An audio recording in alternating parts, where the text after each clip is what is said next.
ليش قوموا كسوه؟ ليش عشان قاموا؟ خذوا امانته.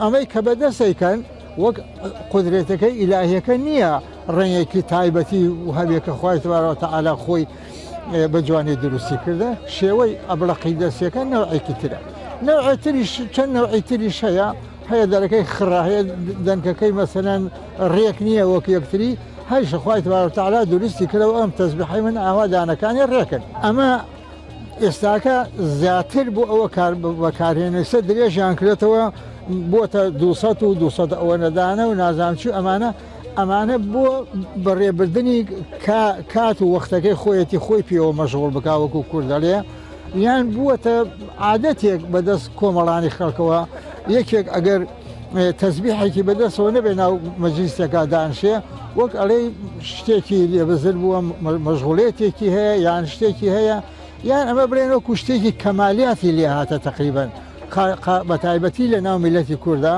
لە ناو هەر مەجلیستا دانش دەست درێژەکە خۆماسایی تەسبیحەکە ئەگرێتە دەستەوە دەستێک کاتە حرەکەتکردن.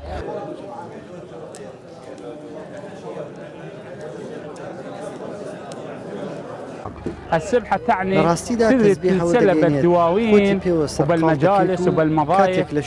بالنسبة للسبحة كوبنو كومالات يكاندا تسبيحات بتسبيح دكيت يتر أميا خوبون بتسبيحوا بێگومان تەسبیح جۆری زۆرە و هەندێکیان نرخەکانشی زۆر گران بەهان تەسبیحی وا هەیە نرخەکەی 1500 دلار و 10,000 دلار و 500,000 دلاریش هەیە لە نرخی تەسبیحدا.